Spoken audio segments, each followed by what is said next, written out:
Empire of Blood. Episode 4. A Necessary Transfer. Mehmed Talat Pasha, the Ottoman Empire. 1908 to 1921.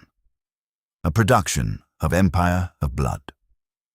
The sun is already high over Charlottenburg on the morning of March 15th, 1921, and Hardenbergstrasse is doing what Berlin streets always do at that hour, filling with the particular noise of a city that is simultaneously rebuilding and unraveling, a city trying to be modern while carrying the weight of a war it just lost.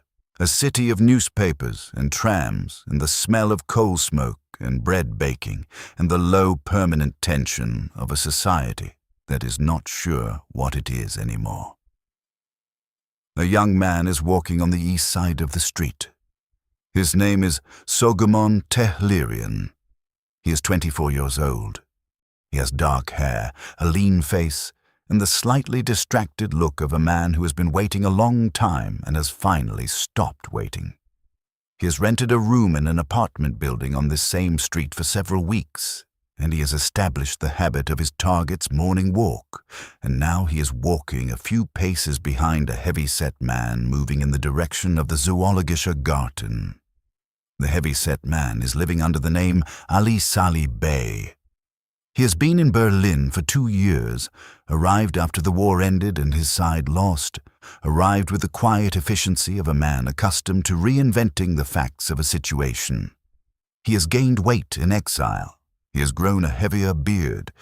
He corresponds with friends, reads the newspapers, receives visitors, and gives every indication of a man who believes that the catastrophic events of the past decade are, for him personally, essentially concluded. He is wrong about that. Tehlirian closes the distance quickly. He draws a pistol. At point-blank range, on a public street in the capital of Germany, in broad daylight, with witnesses present and more arriving by the second, Sogomon Tehlirian shoots Mehmed Talat Pasha in the back of the head. Talat drops immediately. He is dead before he hits the pavement. Tehlirian does not run. He stands. He waits. He is knocked to the ground by bystanders who saw the shot and do not know the context. He is arrested by police within minutes. He is taken to a German jail. He is calm in a way that the German officers processing him find unsettling. Not the calm of a person in shock, but the calm of a person who has completed something. At his trial, which begins in June 1921, Sogomon Tehlirian tells a German court what he saw in 1915 in the Ottoman Empire. He describes his village. He describes his family, his mother, his father, his siblings, his neighbors. He describes what happened when the gendarmes came. He describes watching his mother beaten to death with rifle butts in front of him. He describes surviving barely a massacre in which he was wounded and left for dead, regaining consciousness hours later beneath a pile of bodies, pulling himself out and walking for days across a landscape of dead. He describes the years afterward, the refugee camps, the struggle to find anyone still alive who he knew, the slow accumulating evidence of what had been done and who had authorized it. He describes recognizing Talat Pasha in Berlin, recognizing the man responsible. The German jury acquits Sogomon Tehlirian after deliberating for slightly over an hour. He has killed a man in broad daylight on a public street in front of witnesses. He has admitted to doing so. He is acquitted.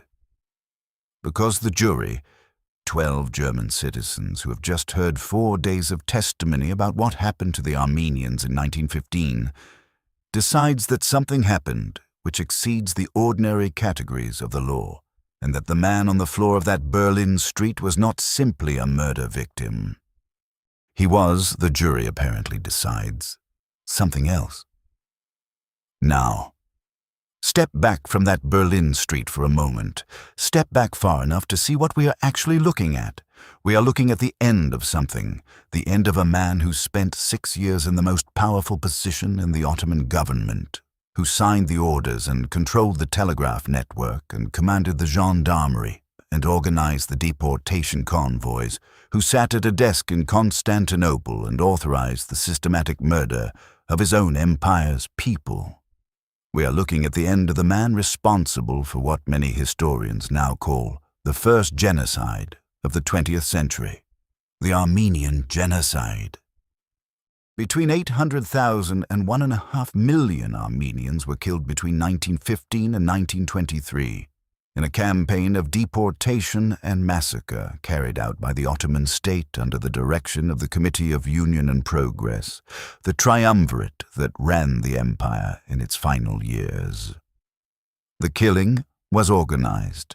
It moved through bureaucratic channels. It used the existing machinery of the state, the telegraph network, the military, the police, the gendarmerie, repurposed for the destruction of a people. It was authorized at the highest levels, and it was known in real time by the German military advisors embedded with the Ottoman army, by the American ambassador in Constantinople, by missionaries and relief workers who sent reports to their home countries describing what they were seeing. The world knew. While it was happening, the world knew. And Mehmed Talat Pasha, the man whose signatures authorized it, died on a sidewalk in Berlin 6 years later, killed by a man who had watched it. The assassin was acquitted. The dead man had once been Grand Vizier. And somewhere between those two facts lies the whole history of what we are about to examine. Stay with me.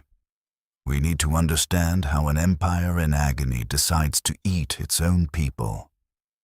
We need to understand how a telegraph clerk from a small Balkan town becomes the man who makes that decision.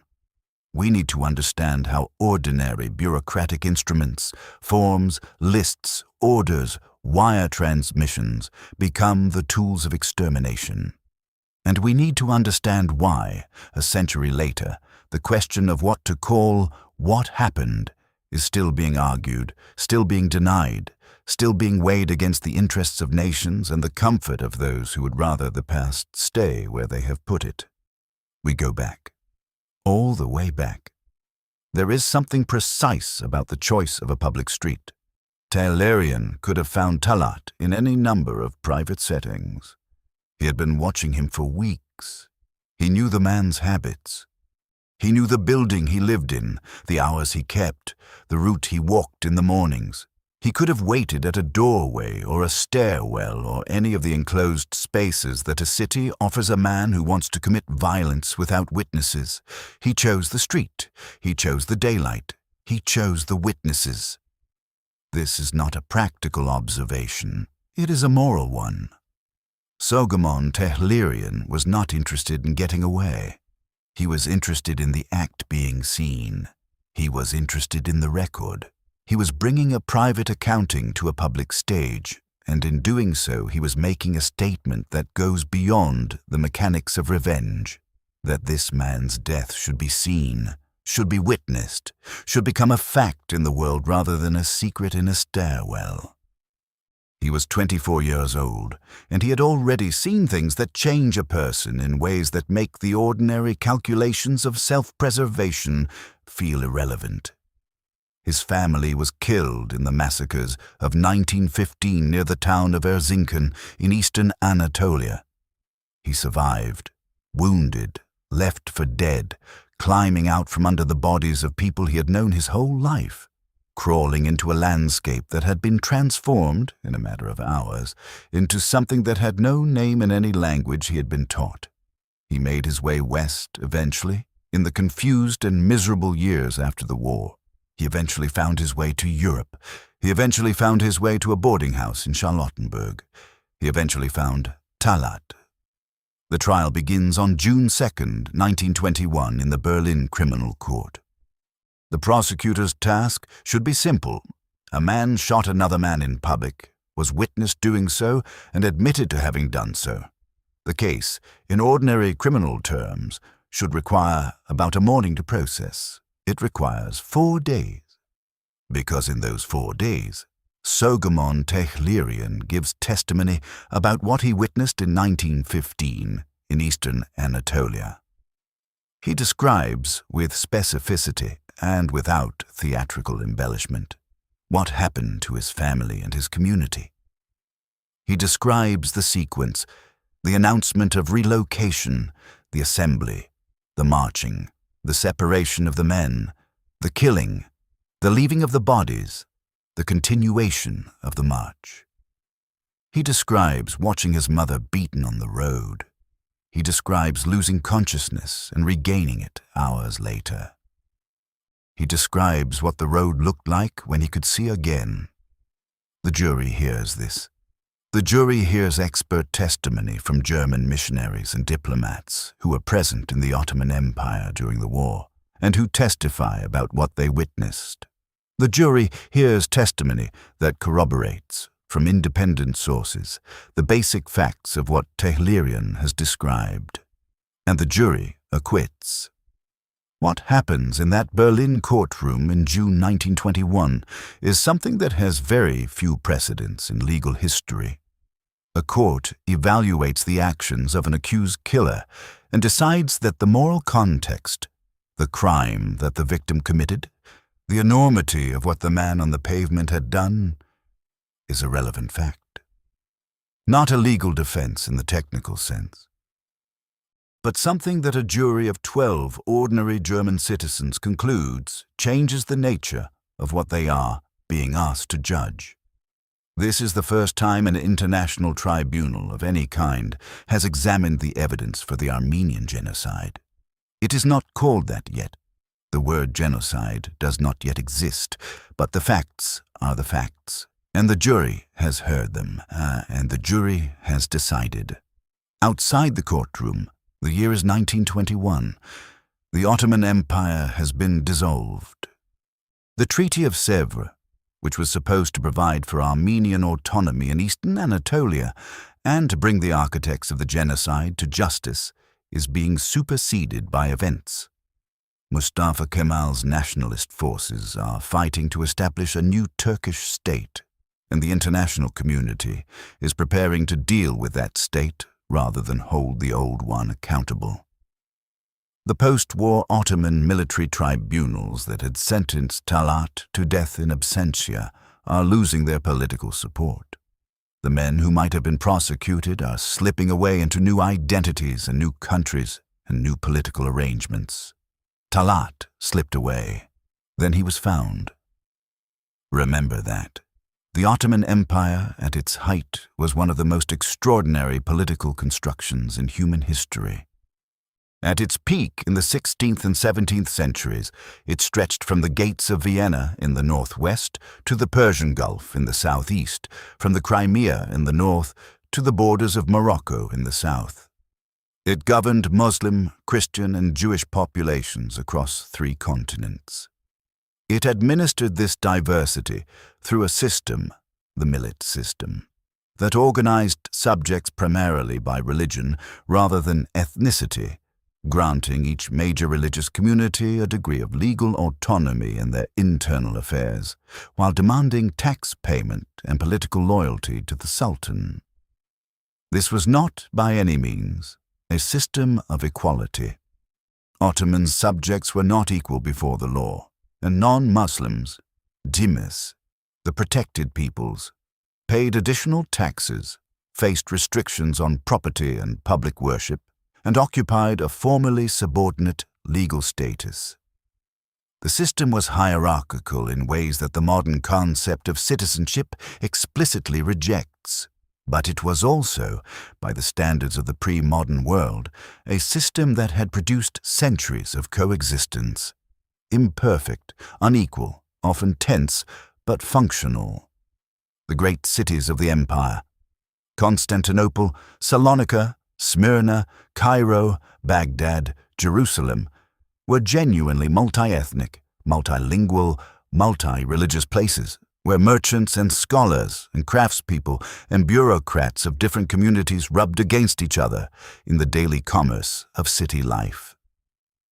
By 1878, this structure has been under pressure for a century, and the pressure has been increasing with a momentum that the empire's leadership cannot contain. The pressure comes from multiple directions simultaneously, and it is worth laying out because it provides the essential context for everything that follows. It is easy, looking backward from 1915, to see the Armenian genocide as a logical endpoint. As if the Ottoman Empire was always going to do this, as if the seeds of mass murder were present from the beginning and only needed time to flower. This is wrong, and it is wrong in a way that matters morally and historically. The genocide was not inevitable. It was chosen.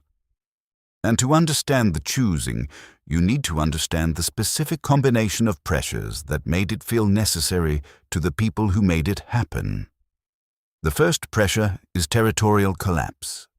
Between 1683 and 1878, the Ottoman Empire loses enormous swathes of its European territory. Greece achieves independence in 1832. Romania, Serbia, Montenegro, and Bulgaria become autonomous or independent following the Russo-Turkish War of 1877 to 1878. The Congress of Berlin in 1878 formalizes these changes and compels the Ottomans to cede Cyprus to Britain and to recognize substantial autonomy for the remaining Balkan territories. Taken together, these losses represent the hemorrhaging of the most economically developed and densely populated portions of the empire. The tax base shrinks. The military recruiting pool shrinks, the prestige of the state shrinks. And with the territorial losses comes a human catastrophe that is almost entirely forgotten in Western historical memory. But that is absolutely essential to understanding the mindset of the Ottoman leadership in 1915. The Muslim populations of the Balkans, Turks, Bosnians, Albanians, others, are expelled or flee as the new Christian nation-states consolidate. Hundreds of thousands of Muslim refugees, then by some estimates as many as 1 million by the early 20th century, pour into Anatolia. They arrive having been driven out, having lost property, having watched family members killed in the ethnic and religious violence that accompanied the nationalist movements in the Balkans. These refugees and their descendants and the communities that receive them carry with them a specific political lesson. Minority communities harboring connections to external powers are dangerous. They are a fifth column. They will, when the moment comes, side with the empire's enemies against it. The violence that the Ottoman Muslims of the Balkans experienced at the hands of Christian populations into their new national governments is transmitted into Anatolia as trauma, as hatred, and as a model. This is what happens to minorities who want independence. This is what minorities do when they get the chance. The second pressure is the rise of nationalism.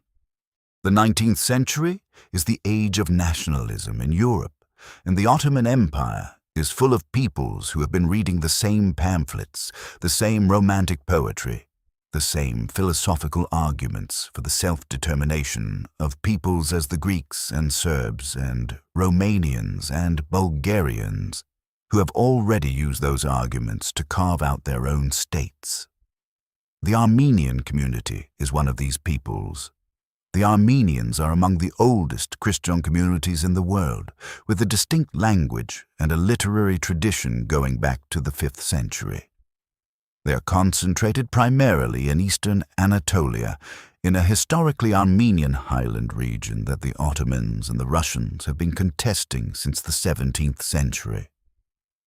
In the major cities, Constantinople, Smyrna, Salonika, Armenian merchants and professionals are integrated into Ottoman economic and cultural life in complex ways that coexist uneasily with the growing Armenian nationalist movement, demanding reforms and ultimately autonomy. The Ottoman response to the Armenian reform movement in the late 19th century is itself a prelude to what follows in 1915. Under Sultan Abdul Hamid II, the response to Armenian political organizing is periodic mass violence. The Hamidian massacres of 1894 to 1896 killed somewhere between 100,000 and 300,000 Armenians across eastern Anatolia. The massacres are carried out primarily by Kurdish irregular cavalry units called Hamidiye, organized by the Sultan specifically to suppress Armenian populations. The Adana massacre of 1909 kills approximately 20,000 more. The pattern is established. Armenian political organization is met by the Ottoman state with mass violence, and the violence is organized and sanctioned from the top. The third pressure is the Young Turk Revolution and its trajectory. In 1908, the Committee of Union and Progress, the Young Turks, launches a successful coup against Abdul Hamid II, restoring the constitutional government that the Sultan had suspended in 1878. The initial response across the empire is extraordinary. In Constantinople and other major cities, Muslims, Christians, and Jews embrace in the streets. The new era has arrived. Equality, brotherhood, constitutionalism. These are the promises of the CUP, and for a brief, intoxicating moment, enormous numbers of people believe them. The moment does not last. The CUP leadership is dominated by a specific faction of Turkish nationalist officers and intellectuals who are, beneath the constitutional rhetoric, committed to a vision of the empire's future that is essentially ethnic and linguistic.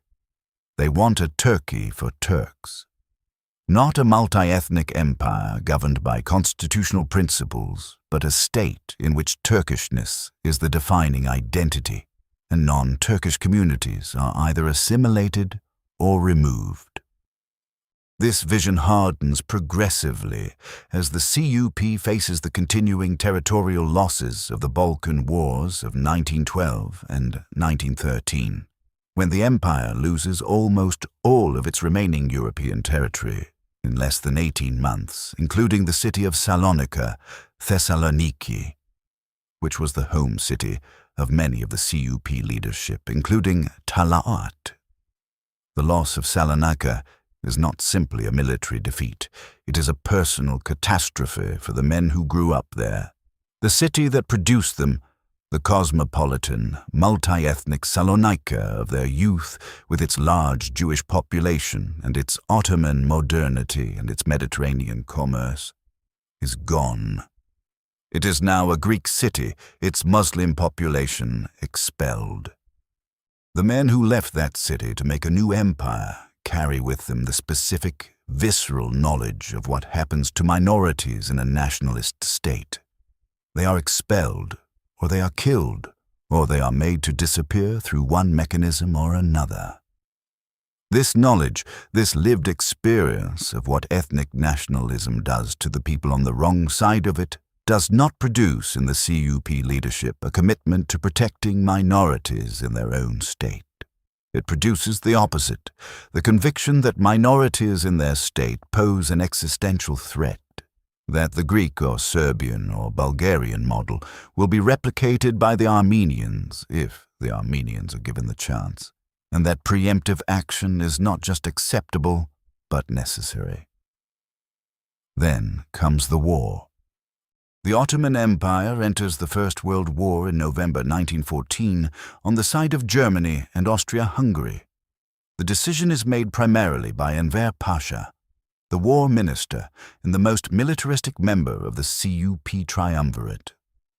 Enver believes that the war offers an opportunity to reconquer the territories lost in the Balkan Wars, to reassert Ottoman power in the Black Sea region, and to link the empire with the Turkic peoples of Central Asia in a grand pan-Turkic confederation stretching from Istanbul to the steppes. The reality, almost immediately, is catastrophic. In December 1914 and January 1915, the Ottoman Third Army, under Enver's personal command, attacks Russian forces in the Caucasus.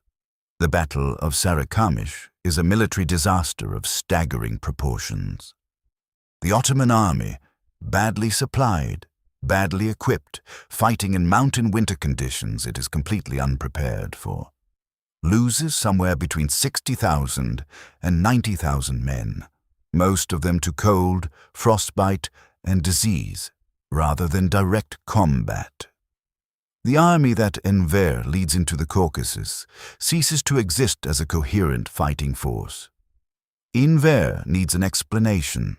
The leadership needs an explanation, and the explanation they reach for is the one that the paranoia of the preceding decades has been preparing them to reach for. The Armenians. The Armenians of Eastern Anatolia are accused of collaboration with Russia, of giving information to Russian forces, of acting as a fifth column, of planning to rise up behind Ottoman lines in coordination with the Russian advance.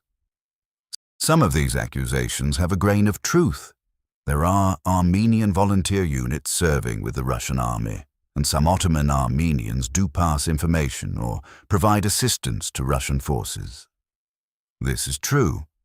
What is also true is that millions of Armenians living in the Ottoman Empire have no connection to any such activity. Our loyal subjects who have lived in their villages and towns for generations, who have fought in the Ottoman army, who have contributed to Ottoman economic and cultural life, and whose only crime, ultimately, is belonging to the group that has been designated as the threat. The accusation against the whole community for the actions of some individuals is not a logical error. It is a deliberate choice. It is the choice to categorize rather than to investigate, to hold the population accountable for the behavior of its most extreme members, to use the genuine security concerns as justification for something that was already being considered for reasons that have nothing to do with security. The man who makes the choice, who gives it administrative form and legal structure and bureaucratic implementation, is Mehmed Talat Pasha, Minister of the Interior, Master of the Telegraph, Architect of the Machine. And to understand the machine, we need to understand the man who built it. We need to go back to Kirkale. We need to go back to the beginning. The specific texture of Ottoman multi-ethnicity is worth dwelling on because it is the world that gets destroyed in 1915, and you cannot understand the scale of the destruction without some sense of what existed before. The city of Van in eastern Anatolia in the late 19th and early 20th century is a place where Armenian merchants sell goods to Kurdish farmers who store grain in Turkish-administered granaries near a lake that has been home to human civilization for 10,000 years. The churches in Van are some of the oldest standing Christian architecture in the world. The Armenian community has been there, in one form or another, since the Urartu kingdom of the 9th century before the Common Era. They have been there longer than any living person can trace. They are not immigrants. They are not recent settlers. They are the oldest community in a very old place. The Ottoman millet system, which organized communities by religious identity and granted each community considerable internal autonomy in matters of personal status, education, and religious practice, was, by the standards of the pre-modern world, genuinely functional. It was not equality. It was not modern pluralism. Non-Muslim communities paid the jizya, a poll tax, and faced formal restrictions on various aspects of public life. But within those restrictions, Armenian communities maintained their own schools, their own courts for family matters, their own churches, their own cultural institutions, their own literary traditions. Armenian writers in the 19th century produced poetry and prose in classical Armenian that is part of the literary heritage of the world. This is the world that the nationalist transformation of the empire begins to threaten long before 1915 makes the threat explicit and lethal.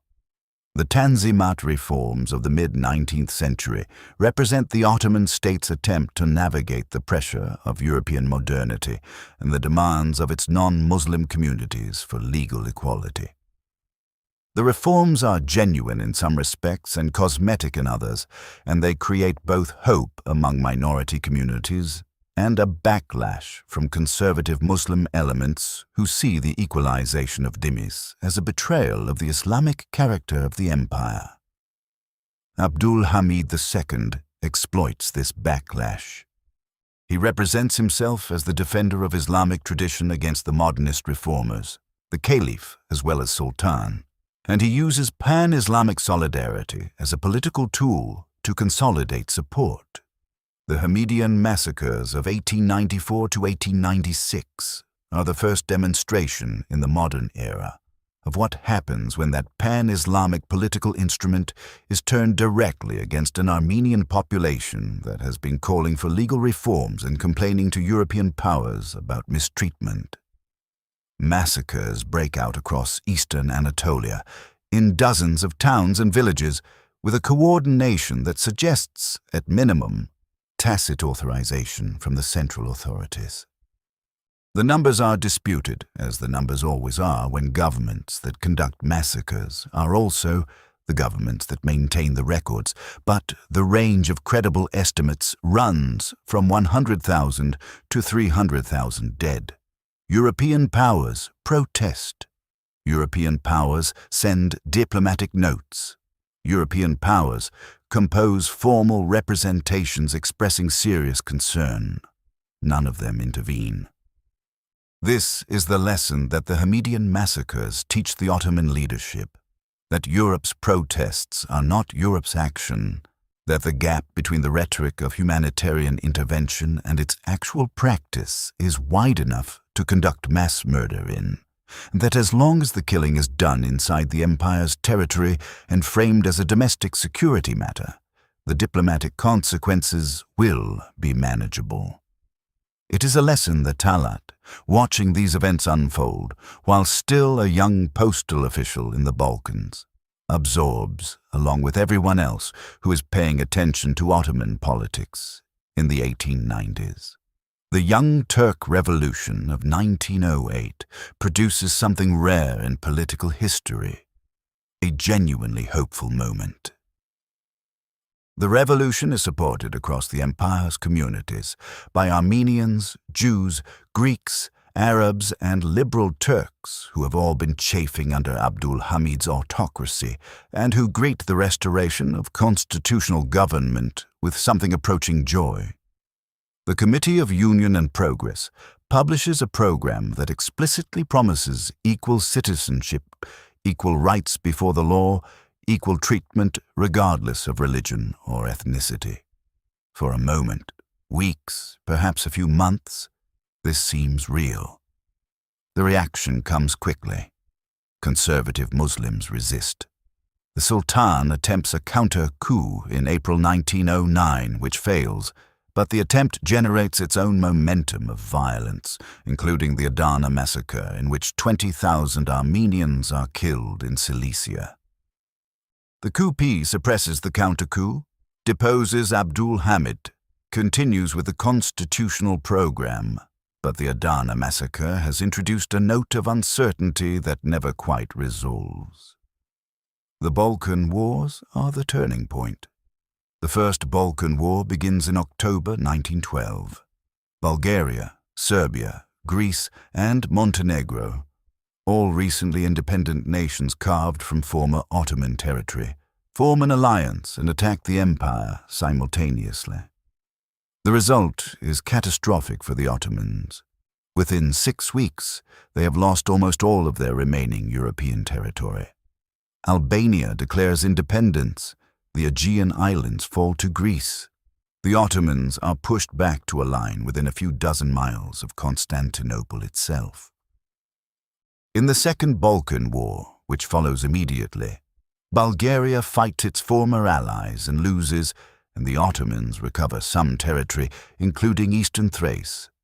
But the net result is unmistakable. The empire has lost Macedonia, Thrace, Epirus, Albania. It has lost cities and farmland and ports and population and tax revenue that it will never recover. And it has lost Salonika. Salonika, Thessaloniki, is not merely a major city. For the CUP leadership, it is the city. Talat grew up there, though born elsewhere. Enver Pasha's family connections ran through it. The secret societies that became the Committee of Union and Progress were formed in its coffee houses and its Masonic lodges.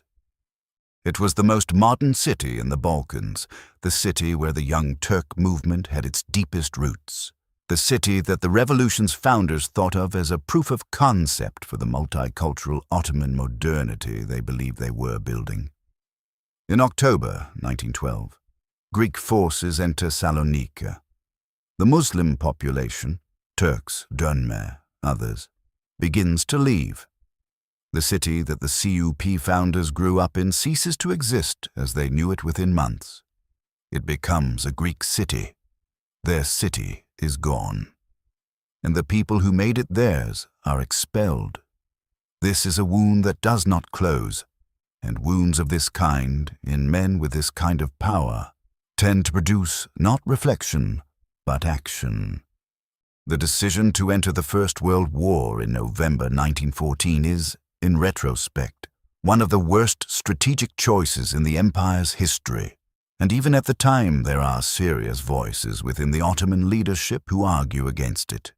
The empire's army is exhausted from 2 years of Balkan wars.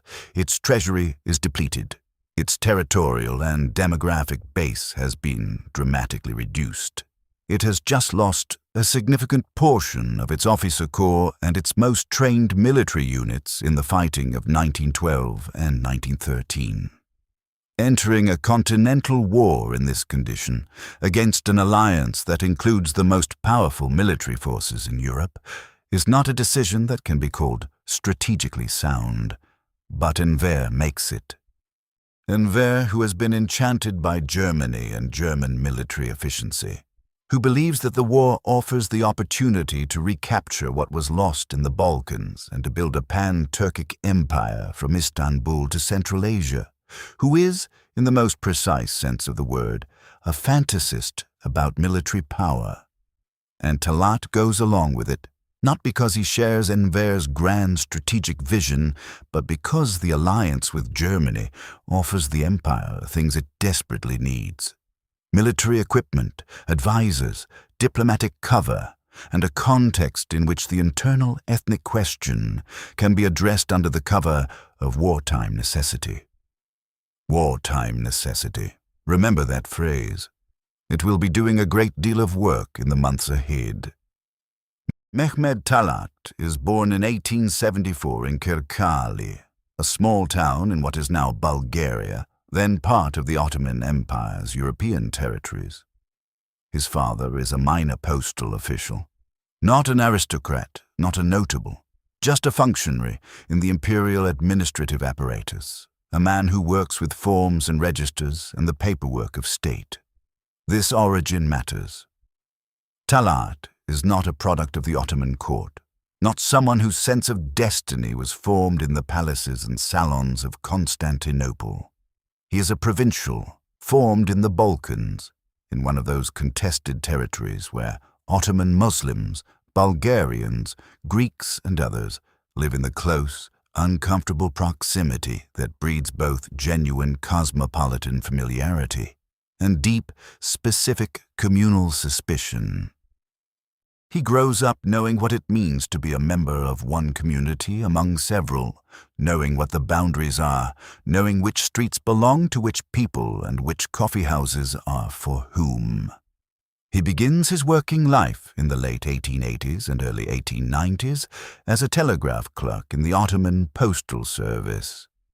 This is, by the standards of the time and place, a respectable position, technical, requiring literacy and numeracy, connected to the modern world in a way that most rural employment was not. The telegraph is the internet of the late 19th century. It is how power moves, how information travels, how the state speaks to itself across its vast and diverse territories. A telegraph clock is a man at one of the nodes of this network, someone who handles the messages that hold the empire together. Talat is good at this. He has, from all available accounts, an extraordinary memory for details, names, numbers, connections, the specific texture of administrative processes, and a natural aptitude for organizational thinking, for understanding how a system works and how it can be made to work better or differently. He is not a theorist, he is an operator.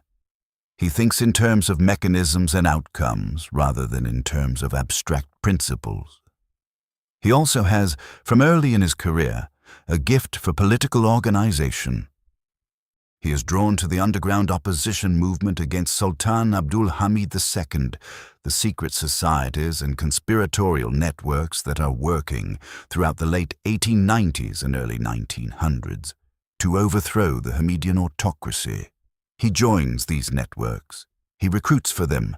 He proves himself reliable, discreet, effective. He is arrested for this activity. Imprisoned. This experience does what imprisonment of young political idealists has always done in every country, in every era. It radicalizes him further, deepens his commitment, and expands his network. Prison, in the conspiratorial politics of late Ottoman society, is a graduate school of revolutionary organizing. You meet the people you need to know. You establish the bonds that will later translate into political alliances. You demonstrate, by surviving and continuing, that you are serious. He rises through the Committee of Union and Progress with a steadiness that reflects his particular talents. He is not the brilliant theorist, that is, Ziya Gökalp, the ideologue of pan-Turkic nationalism, whose ideas provide the CUP with its intellectual framework. He is not the military hero, that is Enver Pasha, the dashing officer with the German military connections and the boundless strategic ambition. He is not the naval administrator, that is Cemal Pasha, the third member of the triumvirate. Talat is the party machine. He is the man who knows where everyone stands, who has done favors for whom, who owes what to whom, what the internal politics of any given province look like, how to move a decision through the CUP structure and make it stick.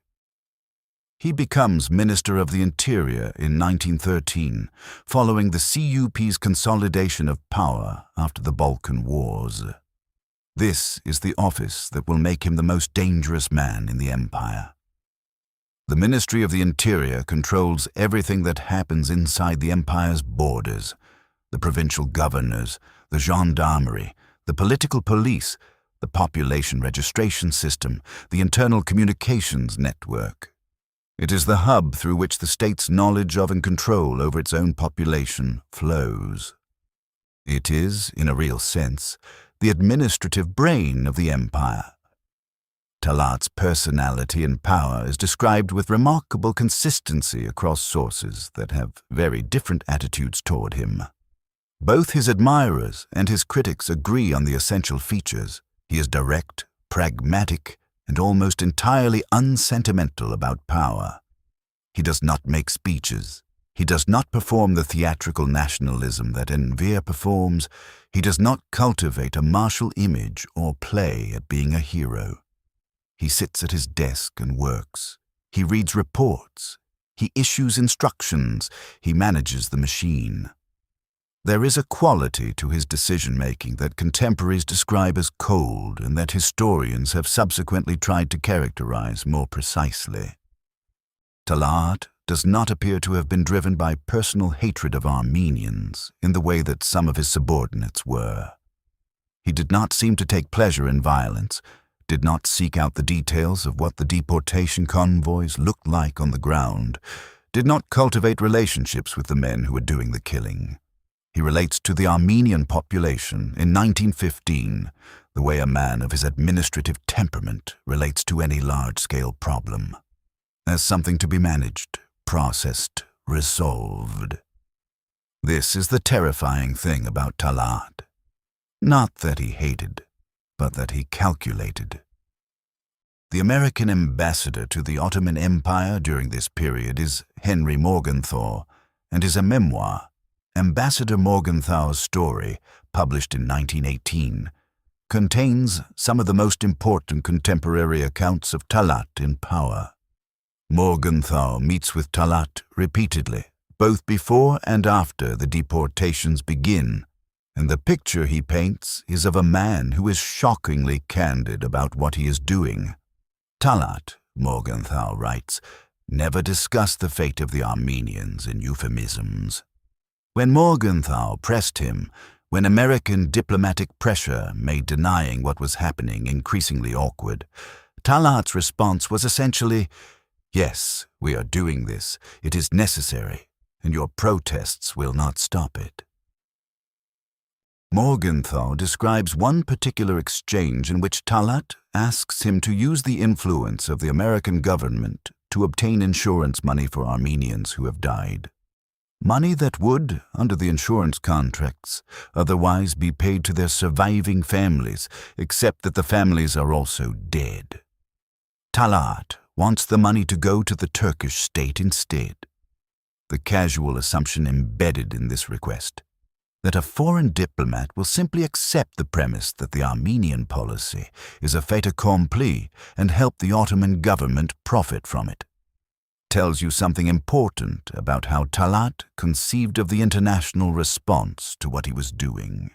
He expected objections, he expected protests, he expected that the European powers would express displeasure. He did not expect that the protests would translate into action because he understood, correctly, that the European powers were all too occupied with their own war to take action against an Ottoman policy, however extreme. Germany, the empire's ally, had its own reasons not to press the issue. Britain and France were fighting for their survival on the Western Front. Russia was fighting on the Eastern Front. America was neutral. Morgenthau could talk, but talking was not stopping the trains.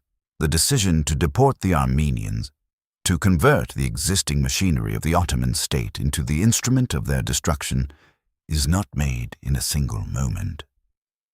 It accumulates through the winter of 1914 and the spring of 1915 as the military situation in the Caucasus deteriorates, as the Russian advance threatens the eastern provinces, as the CUP leadership's paranoia about internal enemies reaches a pitch that makes action feel necessary. April 24th, 1915, the date that has become the symbolic beginning of the Armenian genocide, is the date on which approximately 230 Armenian intellectuals and community leaders in Constantinople are arrested and deported. Most of them will be killed within weeks. They are the first. The removal of the community's leaders, its writers, its priests, its lawyers, its teachers, its doctors, is a deliberate and strategic choice. You cannot organize resistance without organizers. You cannot transmit a cultural tradition without the bearers of that tradition. Remove the heads and the body follows. In the weeks after April the 24th, the deportation orders spread outward from Constantinople through the telegraph network that Talat controls. Province by province, district by district, the same message arrives at the offices of Ottoman governors. The Armenian population is to be relocated. They are to be assembled at designated collection points. They are to be marched south and east toward the Syrian desert. The local authorities are responsible for the implementation. Adequate security is to be provided for the convoys. The language is administrative. The meaning is understood. Central to understanding Talat's choices is the question of prior knowledge. Whether, at the point of authorizing the deportations, he understood that the deportations would result in mass death. This question has been debated by historians, with positions ranging from those who argue that the deportations were intended from the beginning as a mechanism of extermination, to those who argue that the scale of death was a consequence of conditions rather than design. The weight of the evidence points clearly toward intentionality.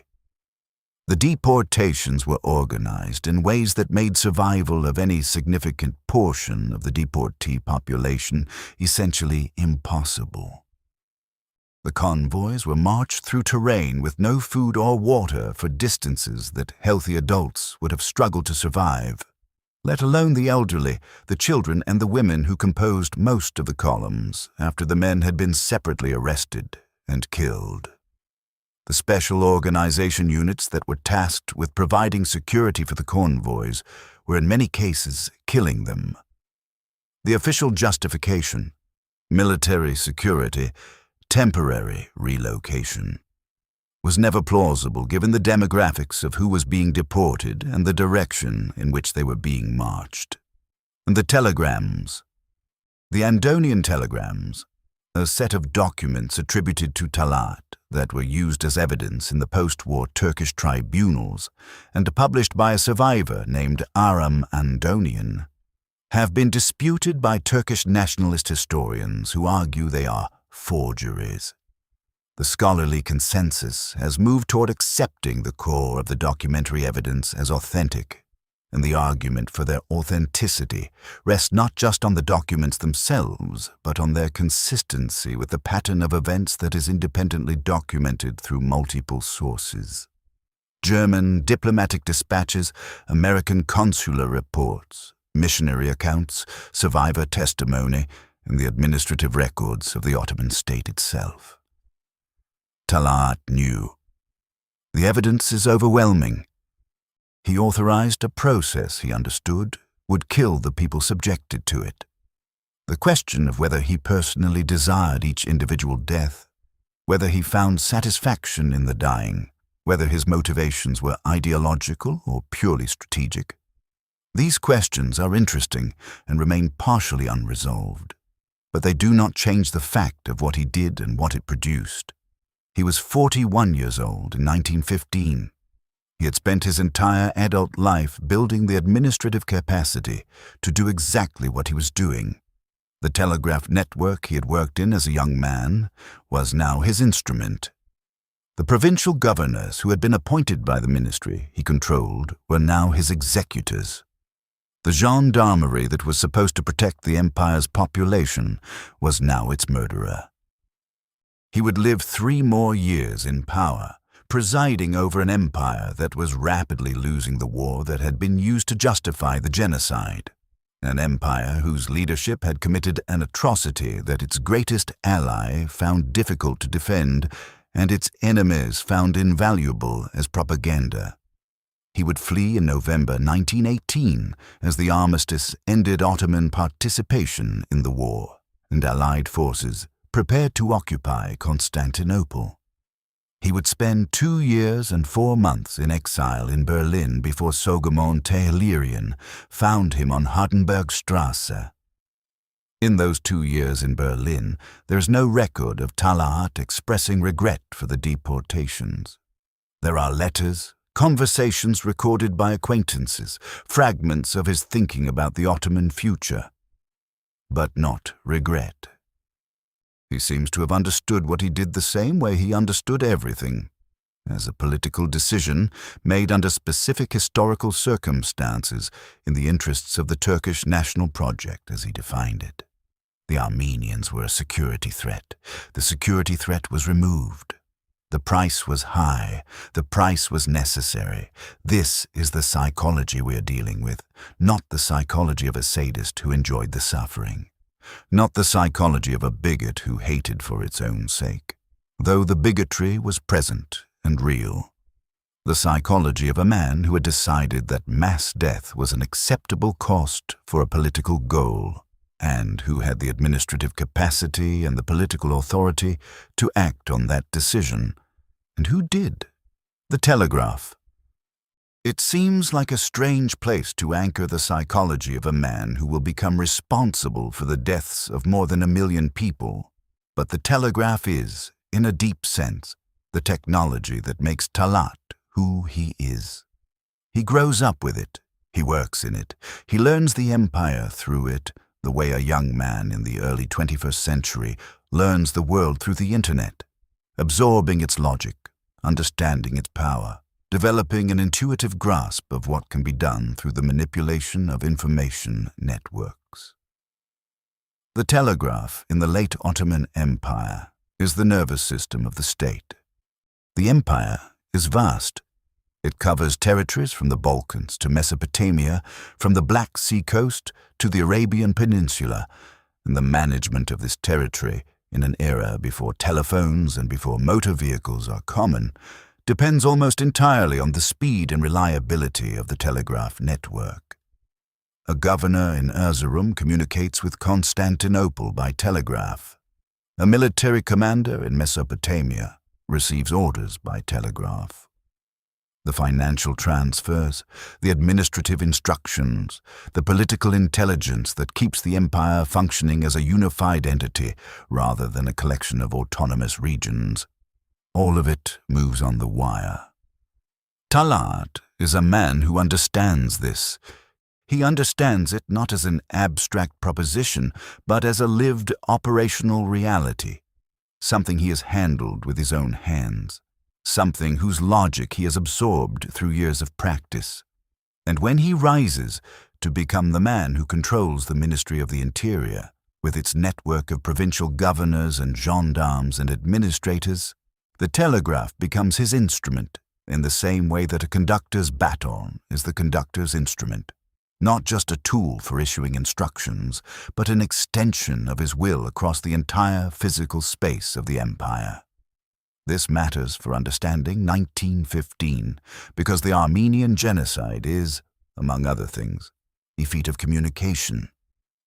It requires coordinating the simultaneous or near-simultaneous deportation of Armenian communities across hundreds of miles of territory, in dozens of provinces, by thousands of local officials who have varying degrees of ideological commitment and varying degrees of competence. Without a reliable, fast communication network, this kind of coordinated action is impossible. With the telegraph, it becomes manageable. The telegrams that Talat sends through the fall and winter of 1914 and into the spring of 1915 begin the process. They establish the framework, reports on Armenian community activities, requests for information about the loyalty of local notables, instructions about surveillance and monitoring. They are building a picture, or rather confirming a picture that has already been built in Talat's mind, that the Armenian community is a threat, that the threat needs to be addressed, that the addressing of the threat needs to be organized through the administrative apparatus that he controls.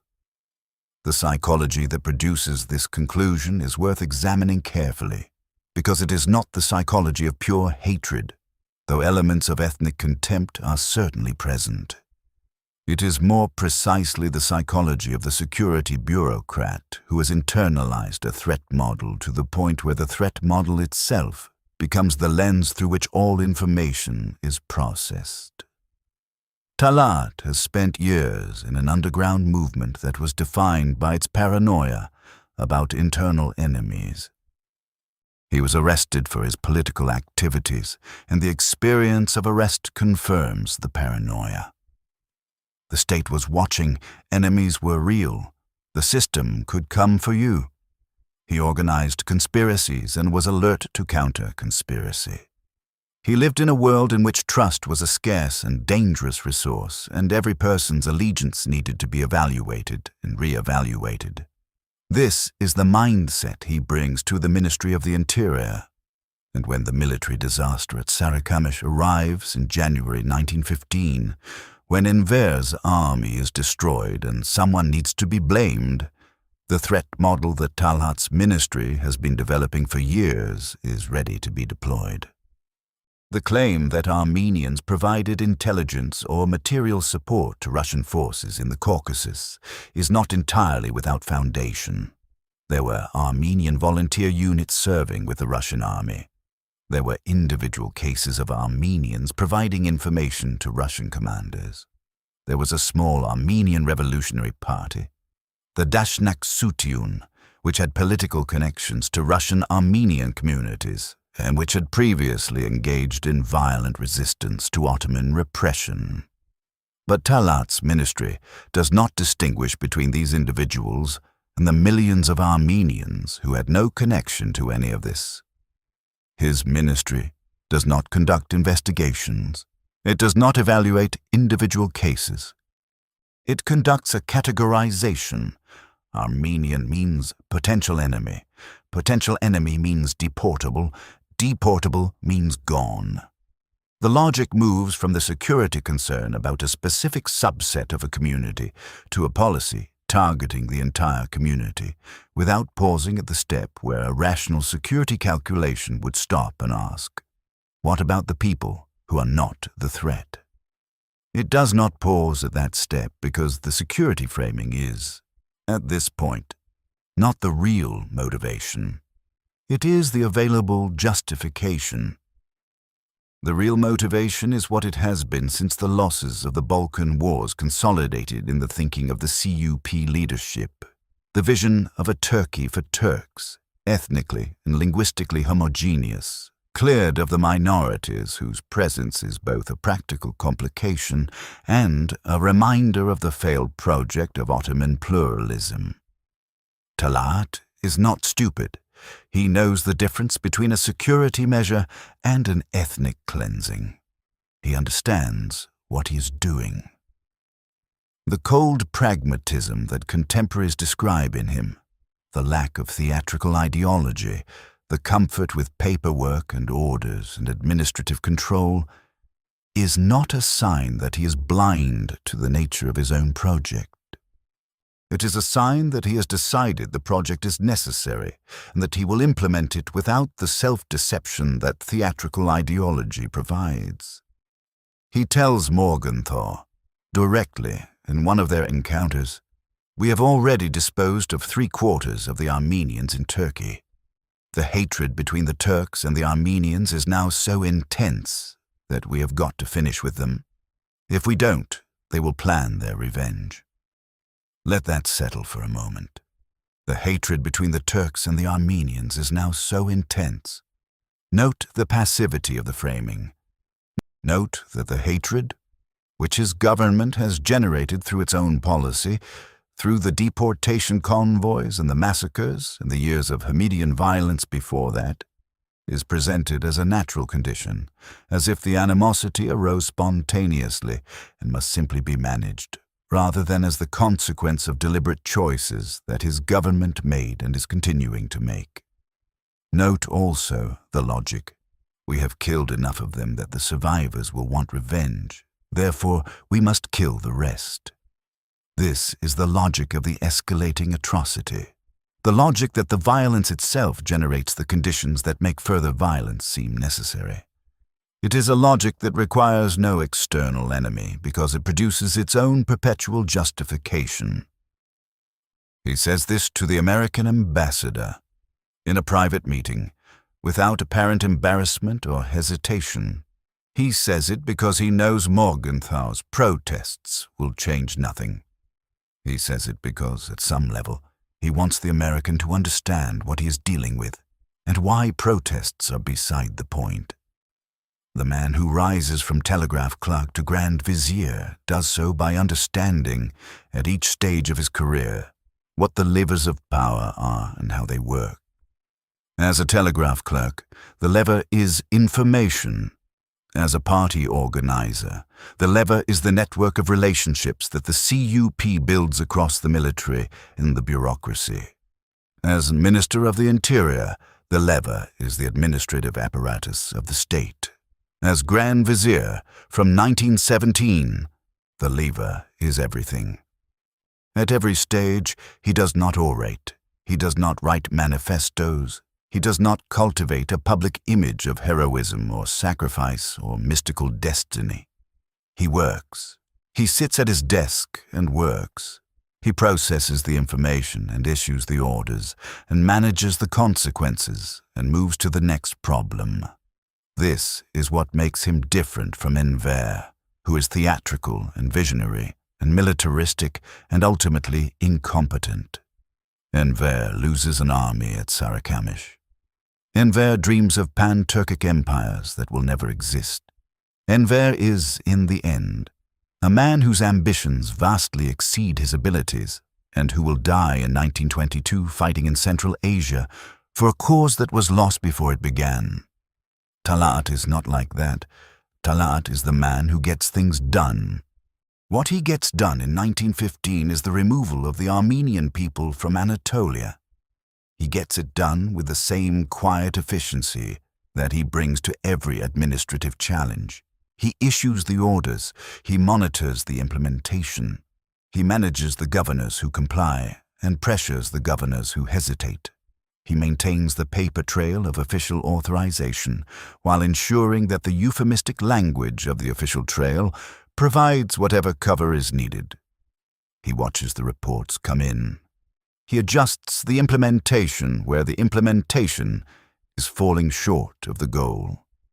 And somewhere in that process, somewhere between the telegrams and the reports and the adjustments and the management of the provincial apparatus, more than 1 million people cease to exist.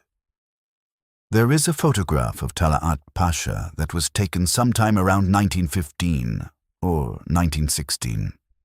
He is heavy, well-dressed, with a broad face and a thick mustache and eyes that look at the camera with an expression that is difficult to categorize. Not warmth, not cruelty, not calculation exactly, but a kind of settled solidity, the look of a man who is very sure of where he stands. He looks like a successful bureaucrat. He looks like a man who has achieved the kind of power he always wanted and is comfortable in it. He looks like nothing in particular. That is the most frightening thing about the photograph. The machinery of the Armenian genocide works through 3 interlocking systems, and understanding all 3 is necessary to understand why it killed as many people as it did as quickly as it did, and why, despite being known to the outside world while it was happening, it was not stopped. The first system is legal authority. In May 1915, the Ottoman government passes the Tehcir law, the temporary law of deportation. This law grants military commanders the power to deport populations from military zones on the grounds of security. It is the legal instrument that converts what had already begun as an improvised series of local deportation orders into a formally authorized national policy. The language is a masterpiece of euphemism. It is about military necessity, about temporary measures, about protecting the population and the state. It does not say, we are removing the Armenians because we intend them to die. But the law is not primarily the mechanism of the killing. The law is the mechanism of authorization, the thing that tells provincial governors and military commanders and gendarmerie officers and railway administrators that what they are being asked to do has legal sanction, that they are operating within the framework of official policy, that they cannot be held individually accountable because they are following the law. This is what legal cover does for an atrocity apparatus. It does not compel individual participation. Most people who implement the deportations are not choosing between compliance and resistance under threat of punishment. They are choosing between an action that has official sanction and the much more difficult, uncertain, personally costly alternative of refusing an official order. Legal cover makes the easier choice seem not just safe, but virtuous. You are following the law, you are serving the state, you are doing your duty. Talat understands this. He spent his career in the Ottoman administrative apparatus. He knows what makes bureaucrats comply, not primarily fear of punishment, but the desire to be on the right side of authority. to be the person who executed the policy correctly, to advance in a system that rewards effective implementation.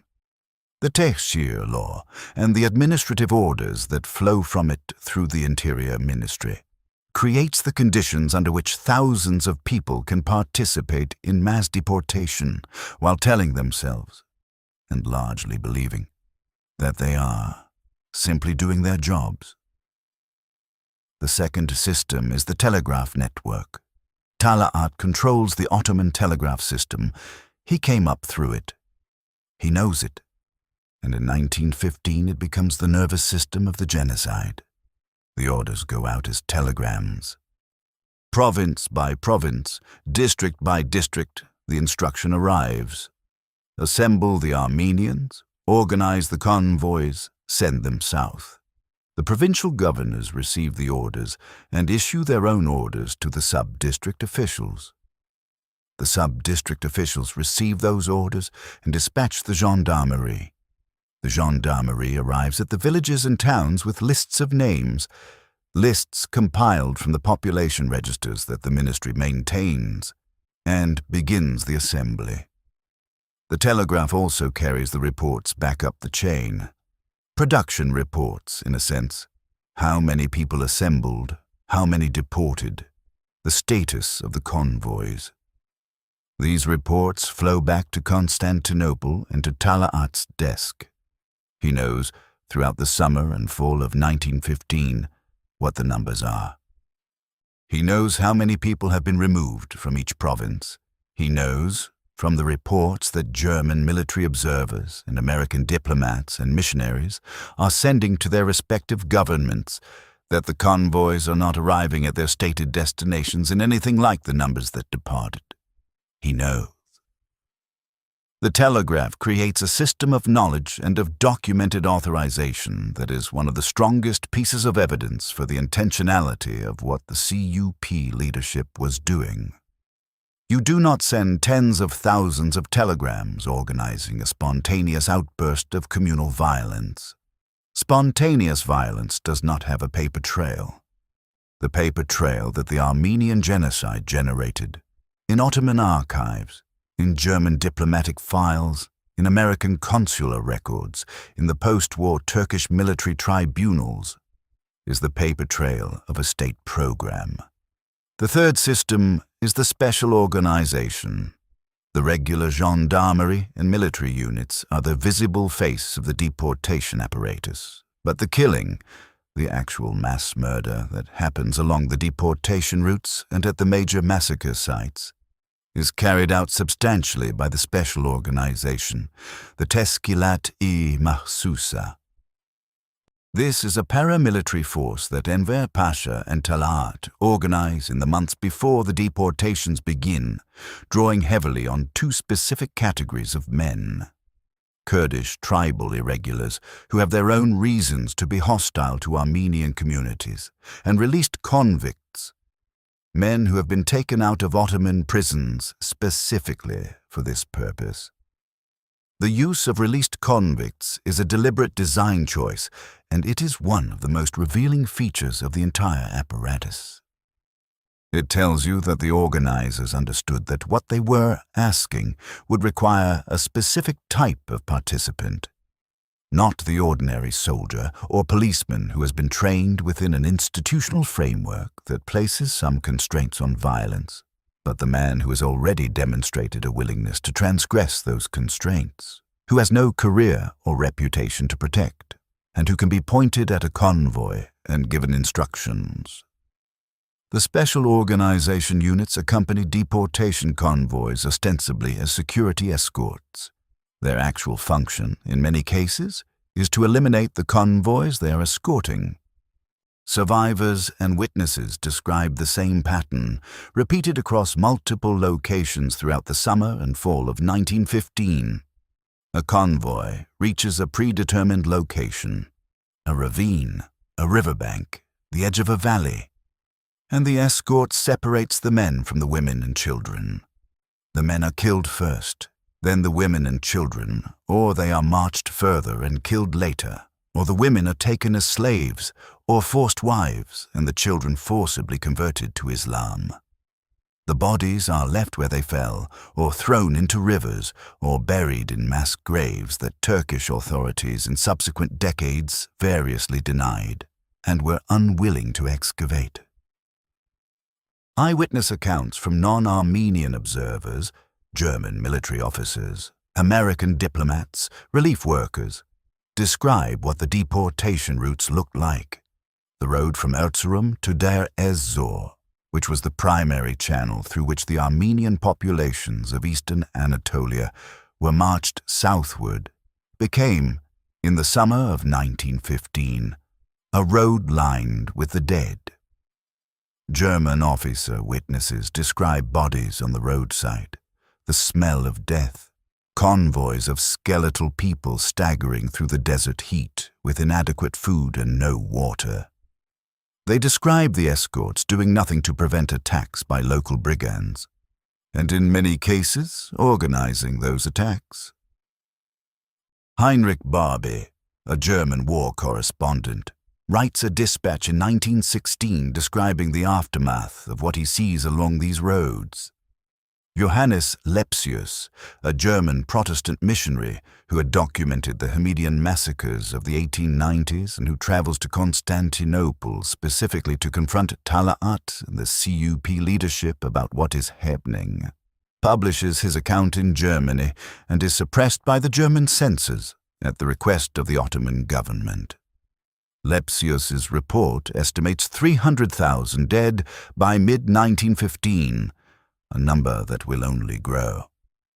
The German ambassador, Hans von Wangenheim, sends dispatches to Berlin describing what German military personnel attached to Ottoman forces are witnessing. These dispatches are preserved in the German Foreign Office archives and constitute some of the most important contemporary documentation of the genocide. They describe the deportations as systematic, organized from the center, explicitly directed at the Armenian population as a whole, rather than at military-age men who might pose a security threat. They note the participation of special organization units in mass killings. They record conversations with Talat and Enver in which the German diplomats express discomfort with the policy and receive essentially the same response that Morgenthau receives. This is an internal Ottoman matter. We are handling a security problem. Please do not interfere. Germany does not interfere. Germany is allied with the Ottoman Empire, needs Ottoman cooperation in the war, and makes the calculation that protesting an Ottoman domestic policy is not worth the diplomatic cost. The dispatches continue. The killing continues. The German government files the dispatches and does nothing. The destination of the deportation convoys is the Syrian desert, specifically the area around Deir ez-Zor on the Euphrates River. This is not an accident of geography.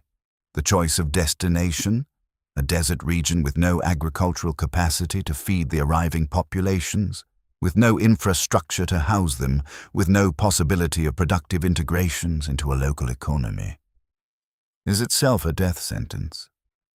Marching hundreds of thousands of people across hundreds of miles of Anatolian terrain and then depositing them in a desert with no food or shelter is a policy that will kill those people.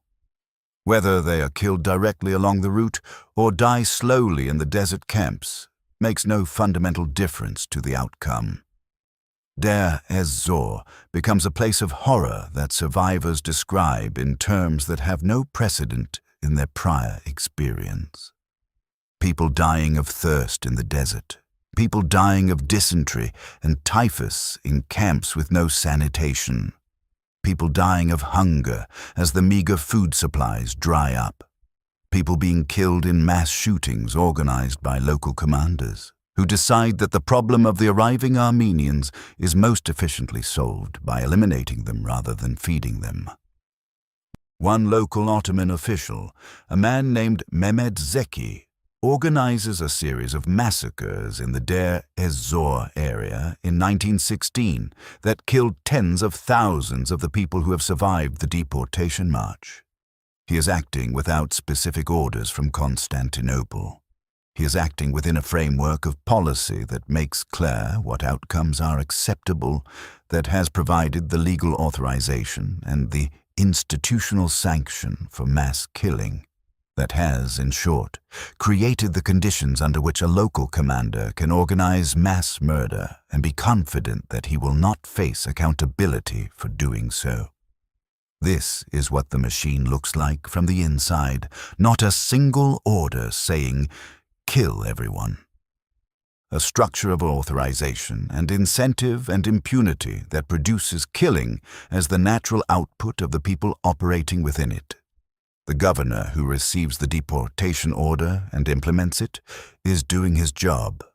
The gendarmerie officer who escorts the convoy and looks away when the special organization units begin their work is following orders and not asking questions above his pay grade. The local official who organizes the massacres at the end of the road is solving, as he sees it, an administrative problem. They're all connected by telegraph wires to a man in Constantinople who knows exactly what the system is producing. Talat knows. The evidence makes this inarguable. He receives the production reports. He receives the complaints from his own governors about the logistics of feeding the convoys. He receives the protests from German allies.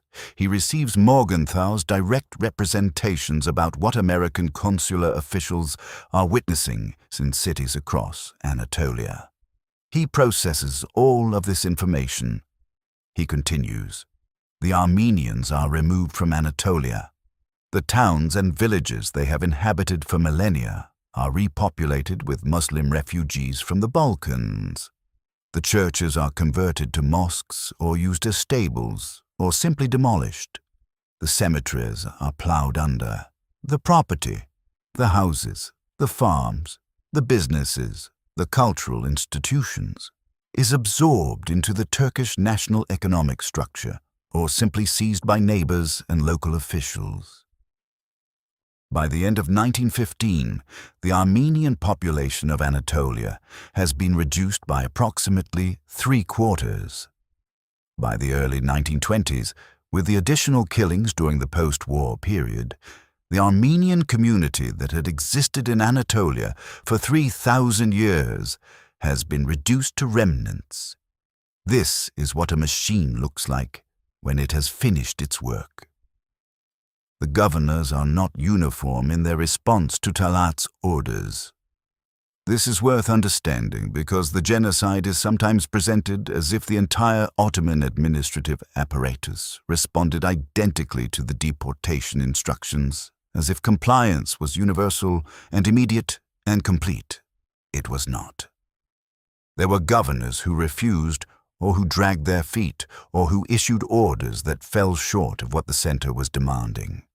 There were district officials who sheltered Armenians, who warned communities in advance of impending deportation, who processed the paperwork as slowly as possible and found bureaucratic reasons to delay.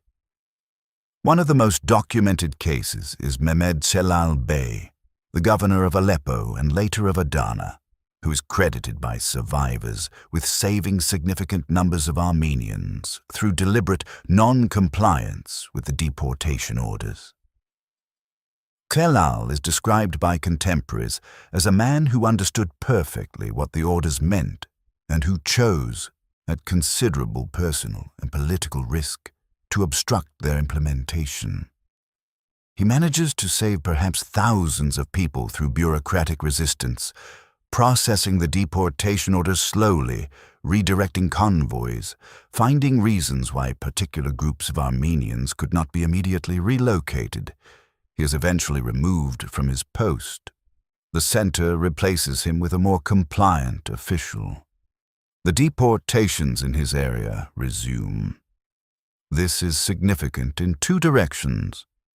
In one direction, it demonstrates that the genocide was not inevitable, that individual choices within the apparatus mattered, that people who were willing to accept the personal and political costs of resistance could make a difference, that the machinery did not run automatically but required the active cooperation of the people within it. In the other direction, it demonstrates the limits of individual resistance against a system that has the power to replace non-compliant individuals with compliant ones, and that treats the production of a specific outcome, the removal of the Armenian population, as a non-negotiable goal. Talat replaces Selal. The deportations continue. The American consul in Harput, Leslie Davis, is one of the foreign witnesses whose dispatches provide contemporary documentation of what is happening. Davis is not a dramatic figure. He is a careful, conscientious American diplomat doing his job in a provincial Ottoman city in the middle of a war. And part of his job is to report to Washington on what is happening around him. What he reports, with the precise and slightly bewildered language of a man trying to describe something that has no adequate vocabulary in the context of normal diplomatic correspondence, is the systematic assembly and marching of the Armenian population of his district. He describes the assembly points. He describes the columns of people. He describes following one column at a distance and then discovering, some days later, what had happened to it.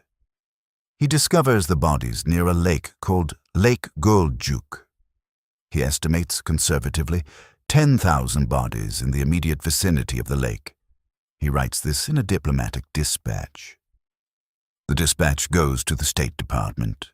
The State Department files it. Davis's dispatches eventually become part of the historical record. They are published decades later. They are, in their restrained and procedural language, among the most damning documents in the archive of the genocide, precisely because they are not testimony from the persecuted. They are the reports of a neutral professional observer who has no stake in the outcome and no reason to exaggerate, describing in matter-of-fact terms the mass murder of the population of his district. The German advisors are in some ways an even more uncomfortable set of witnesses, because Germany is the Ottoman Empire's ally, because the German military mission is embedded throughout the Ottoman army, because individual German officers in many cases witness the deportations directly and report on them to Berlin, and because the German government's response to these reports is essentially file and continue. Max Erwin von Scheubner-Richter is a German vice-consul in Erzurum in 1915 who sends detailed dispatches to Berlin describing what is happening to the Armenians in his district. He describes the deportation convoys, the composition of the special organization units that accompany them, the conditions under which the marches are conducted, and the results. His dispatches are among the most precise and detailed contemporary German documentation of the early phase of the genocide. Germany files the dispatches. Germany does not intervene. Germany is dependent on Ottoman military cooperation and Ottoman control of the Bosphorus for the execution of its own war strategy. And the political decision has been made in Berlin that these interests outweigh the discomfort of having an ally conduct mass murder of its civilian population. Von Scheubner-Richter will later become, after the war, a figure in German far-right politics, eventually participating in Hitler's beer hall putsch in 1923, where he is killed while marching arm in arm with Hitler. He is one of the people Hitler names as a martyr of the Nazi movement. The German vice-consul who documented the Armenian genocide dies a Nazi martyr 12 years later. History does not proceed in straight lines. The mechanics of the deportation march itself deserve attention that goes beyond the abstract summary of routes and destinations, because the physical reality of what it meant to be marched from eastern Anatolia to the Syrian desert is the physical reality of a death sentence administered in slow motion. The Anatolian plateau in summer is not hostile terrain in the way that a desert is hostile terrain. It is farmland in significant part, wheat fields, orchards, villages, the accumulated agricultural landscape of centuries. But the Armenian deportees are marched without adequate food or water through this landscape, watched by Turkish and Kurdish villagers who are in many cases instructed not to assist them, escorted by gendarmes who make no effort to ensure they reach their stated destination in any condition approximating life. People who have had a few days to pack their allowed belongings before the column sets out are carrying food that will last, at most, a week. The march will last, if it is completed at all, weeks or months. The arithmetic is simple. It is simple enough that no one who organized the deportation process with the level of administrative detail that the Interior Ministry brought to it can have failed to understand the arithmetic. The heat. That is what the survivor accounts return to repeatedly. The heat of the Anatolian summer on a march with no shade and inadequate water. People who are already weakened by the disruption of their lives, by the separation of the men who have been killed or taken separately, by the physical and psychological trauma of being expelled from their homes, are now being marched in summer heat without adequate water. Elderly people who cannot maintain the pace of the march, small children who cannot walk the distances required, the gendarmes who respond to those who fall behind with rifle butts or rifle shots. The accounts that survive are from people who made it. This is worth remembering. The testimony we have is the testimony of the outliers, the people who managed to survive through a combination of luck, physical endurance, the assistance of strangers who took risks on their behalf, and the particular accidents that saved one person from a convoy while everyone around them died. The testimony of the people who did not survive does not exist in the form of words.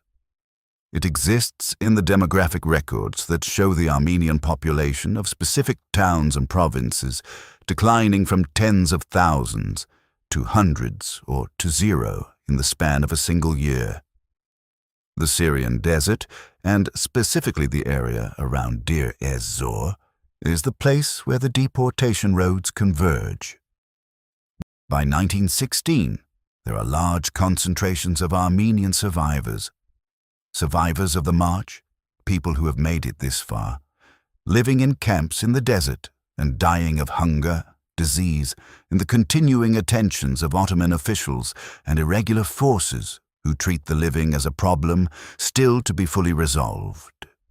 The massacres in the Deir ez-Zor area in 1916 and 1917 add tens of thousands more to the total of the dead. The total itself is contested in the way that numbers always are when the people with the most comprehensive records are also the people with the most interest in suppressing them. The range of credible scholarly estimates runs from 600,000 on the conservative end to 1.5 million on the higher estimates. The most frequently cited figure, which appears in the work of leading scholars on the subject, is approximately 1 million to 1,200,000. Whatever number is chosen within that range, it represents approximately 1/3 to 1/2 of the entire Armenian population of the Ottoman Empire in 1914. In the space of roughly 4 years, from 1915 to 1918, the Armenian community of Anatolia, which had existed in that territory for 3,000 years, was reduced from a substantial presence to a remnant, scattered across refugee camps in Russia, Lebanon, Syria, Egypt, Greece, and wherever else survivors had managed to reach. Sogomon Tehlarian is acquitted on June 3rd, 1921, and walks out of the Berlin courtroom into a city that is already beginning to forget what the previous decade produced. The Weimar Republic is 2 years old. Germany is struggling with the same problems that will eventually bring it to fascism. Hyperinflation, humiliation, the resentments of a lost war. The world is rebuilding, or trying to. The deliberate killing of 1 million Armenians in the Ottoman Empire is 6 years in the past, already becoming the kind of history that polite company finds excessive to dwell upon. Tehlirian's acquittal is, in the eyes of many legal scholars looking backward from the 20th century, one of the first judicial acknowledgments that certain crimes exceed the framework of ordinary criminal law, that a man who kills the architect of a genocide cannot be simply processed through the ordinary categories of murder and self-defense. It is not, explicitly, a verdict about the Armenian genocide. It is a German jury's implicit recognition that what happened in 1915 changes the moral context of what happened in 1921 on Hardenbergstrasse. Raphael Lemkin, a young Polish Jewish lawyer who is following the trial with intense interest, will later identify the Tehlirian acquittal as one of the moments that crystallizes his thinking about the need for a new legal category, a word and a concept that does not yet exist, to describe the crime that was committed against the Armenians and that he fears will be committed again if the world does not find a way to name it and prohibit it. Lemkin will spend the next 2 decades working toward that word. He will lose his own family in the Holocaust. He will appear before the United Nations General Assembly in 1948 and watch the body adopt the Convention on the Prevention and Punishment of the Crime of Genocide. The word he coins is genocide. He derives it from the Greek genos, meaning people or tribe, and the Latin caedere, to kill. Genocide. The deliberate destruction of a national, ethnic, racial, or religious group.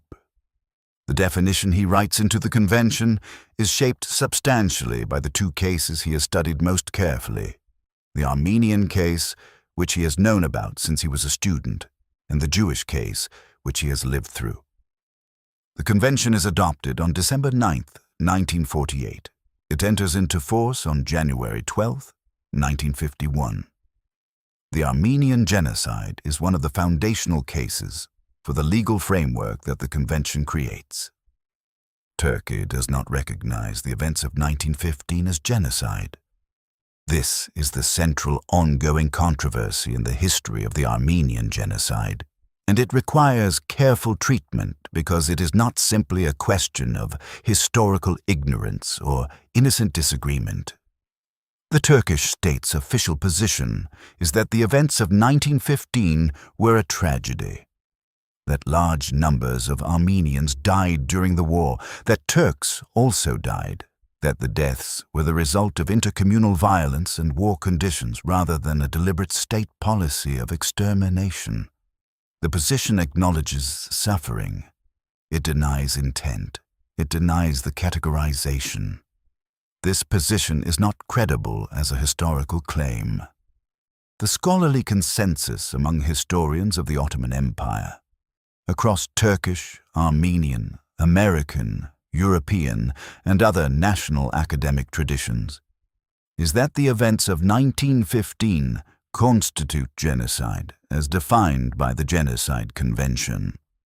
The evidence is too extensive, too well documented, too consistent across too many independent sources to support the position that what happened was not organized, was not intentional, was not directed from the top of the Ottoman state. The Turkish state's denial is, rather, a political position. It is the position of a nation-state that was founded by men who, in many cases, participated in or were connected to the events of 1915, who built their national identity in part on the Anatolian territory from which the Armenians had been removed, and who find the recognition of genocide, with its implications for legal responsibility, for the question of territorial claims, for the relationships with the Armenian diaspora community and with Armenia itself, politically unacceptable. This does not mean that all Turks share this position, or that the question is completely static. Turkish civil society has been engaging with the history of 1915 with increasing openness since the late 1990s. when scholars like Tana Akam began publishing serious historical work in Turkish that challenged the official narrative. The centennial commemorations in 2015 saw significant public debate within Turkey. Individual Turks of conscience have found ways to acknowledge what happened, to mourn it, to complicate the national narrative from within. This internal engagement is significant and should not be erased by the simple statement of what the official Turkish position is. But the official position remains denial, and the denial has consequences that extend beyond the historical record. The most direct consequence is for the Armenian communities themselves, the diaspora scattered across the world, the Republic of Armenia, the survivors and descendants of survivors who carry the memory of what happened in their families and communities. The denial is not abstract. It is experienced as an ongoing refusal by the perpetrator state to acknowledge what was done, an insistence that the suffering and the loss and the murder of 1 million people somehow did not happen or did not mean what it means. Asking a community to accept that framing, to live with the organized destruction of their world being officially categorized as something else, is its own form of violence. The question of what happened to the Ottoman Armenian community's property is also unresolved. The houses, the churches, the farms, the cultural institutions, most of this was never returned, never compensated. The Armenian Patriarchate in Istanbul, the oldest continuously operating Armenian institution in the city, has been fighting legal battles over property for decades. The Holy Cross Cathedral on the island of Aktamar in Lake Van, a 10th century church of extraordinary beauty, the heartbeat of Armenian cultural identity in eastern Anatolia, was converted to a museum and finally allowed to hold a Christian service in 2010 for the first time since 1915. One service every 5 years now, as a gesture. It is not nothing. It is not enough. Mehmed Talat Pasha is commemorated in Turkey in ways that reflect the uncomfortable ambivalence of the official historical position. His name has been given to streets in some Turkish cities. He has been described in nationalist narratives as a patriot who took difficult decisions in a time of existential threat to the Turkish nation. In 1943, his remains were brought from Berlin to Turkey with official ceremony and reinterred in the Monument of Liberty in Istanbul, among the honored dead of Turkish national history. The man acquitted by a German jury for killing the author of the Armenian genocide was a survivor named Sogomon Tehlirian. The man who killed in broad daylight was a man who watched his family murdered. He was acquitted by a jury that heard the evidence and decided that the ordinary categories of the law could not contain what it was dealing with. Tehlirian lived until 1960. He spent much of his life in the United States, in the Armenian American community, carrying the testimony that had acquitted him and that had implicitly put on trial the man he had killed. He was not, by the accounts that exist of him, a man who was broken by what he had experienced. He was a man who had done what he felt he needed to do and who was trying, in the decades that followed, to live. The Armenian community's insistence on memory, the constant, annual, worldwide commemoration of April 24th, the construction of memorials, the teaching of the history, the decades of legal and political work toward international recognition, is often misunderstood as a fixation on the past, as a refusal to move on.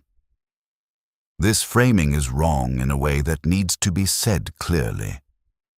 The memory is not a refusal to move on. It is a refusal to allow the moving on to be done by the people who created the catastrophe, on their terms, in their time, with their framing. The question of what to call what happened in 1915 is not an academic question. It is a question about whether the death of 1,000,000 people happened in a way that the world recognizes and names and prohibits, or whether it happened in a way that is managed into the ambiguous middle distance where it cannot be used as a precedent, cannot be cited as a warning, cannot serve its essential function of telling the next generation. This is what a state can do to its own people, and this is what it looks like before it starts. Because the final and most important question that the Armenian genocide raises is not about the past. It is about the machinery that Talat operated, the legal authority, the telegraph network, the paramilitaries, the provincial governors, the railway schedules, the population registers, did not disappear when the Ottoman Empire collapsed. The components of this machinery are present in every modern state. Every state has a legal system. Every state has a communications network. Every state has a police force and a military and a capacity for organized coercion. Every state has population registers and identity documents and the administrative knowledge of who lives where and who belongs to which group. These are not inherently genocidal instruments. They are the ordinary instruments of governance, but they can be repurposed. They have been repurposed repeatedly in the century since 1915, in Nazi Germany, in Cambodia, in Rwanda, in Bosnia and Herzegovina. The genocides of the 20th century share a structural family resemblance that is not coincidental. They share it because they use the same basic toolkit, the toolkit of the modern state, redirected from administration to annihilation.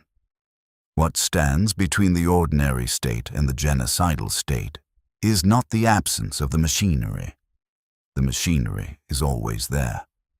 What stands between them is the set of values, institutions, norms, and active political choices that make the repurposing of the machinery unacceptable. Not just illegal, but genuinely unthinkable to the people with the authority to order it. Those values, institutions, and norms are not natural. They are not permanent. They are maintained or lost by specific choices made by specific people in specific historical moments. They can be eroded, gradually, incrementally, in small steps that each seem manageable, each seem like the kind of thing that a reasonable person might accept in the circumstances, until the step that would have once been unthinkable becomes available. Mehmed Talat Pasha did not need to build new machinery. He repurposed what was already there. He used the telegraph network he had worked in as a young man. He used the provincial governors who reported to his ministry. He used the legal system he had the authority to amend. He used the railways that served the empire. He converted the ordinary instruments of administration into the instruments of extermination in a series of steps, each of which was authorized and documented and organized, and carried out by people who were, in the main, doing their jobs. This is what the history of the Armenian genocide teaches. Not that monsters exist and do terrible things. We know that. But that the structure of the modern state, in the hands of people who have decided that the elimination of a group is necessary and acceptable, can produce industrial-scale extermination with the same administrative logic that it uses to deliver the mail. On Hardenbergstrasse, Sogomon Tehlirian raises a pistol. The man who fell knew exactly what he had done. The jury that acquitted his killer knew it too. The question of whether the rest of the world has absorbed that knowledge fully, seriously, in a way that changes how we think about the relationship between states and the people they govern, remains a century later, genuinely open. Remember the man on the pavement. Remember who he was and what he signed and what those signatures produced. And remember the names of the men, women, and children who walked out of villages in eastern Anatolia in the summer of 1915 and did not arrive anywhere. They were here. The world must know they were here. The word that Raphael Lemkin coins, genocide, is adopted into international law in 1948, and the Armenian case is one of its original referents. But the adoption of the word does not produce the adoption of the history by the state responsible for it. The Republic of Turkey, established in 1923 by Mustafa Kemal Atatürk, is the successor state to the Ottoman Empire in a territorial and institutional sense, and it inherits the question of what to do with the events of 1915 as part of its foundational political legacy. The choice that the Turkish Republic makes, and that has been maintained with remarkable consistency across governments of very different ideological orientations for a century, is denial, not ignorance. It is not possible, with the archival record that exists, to be genuinely ignorant of the events of 1915 if one is the government of Turkey and has access to the relevant archives. It is a political choice, made and remade at each moment when the choice presents itself, to deny that what happened constitutes genocide. Understanding why this choice is made, understanding it not as justification, but as explanation, requires understanding what recognition would mean in the Turkish national context.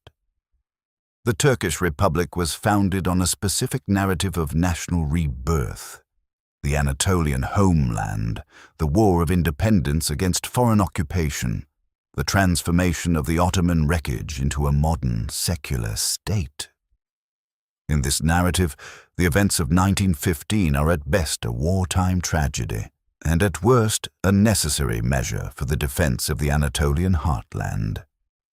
Recognizing them as genocide means recognizing that the state, in a foundational period, committed a crime of historic proportions against a people who had lived in that heartland for millennia before any Turk arrived. This is not a small thing to ask of a national identity that has been built, in significant part, on the erasure of that history. The argument for recognition, the argument that says acknowledging the truth of what happened is necessary for genuine national healing, for honest relationships with Armenian communities, for the credibility of the Turkish state as a modern democratic institution. This argument has been made, with courage, by Turkish intellectuals, journalists, and scholars for decades.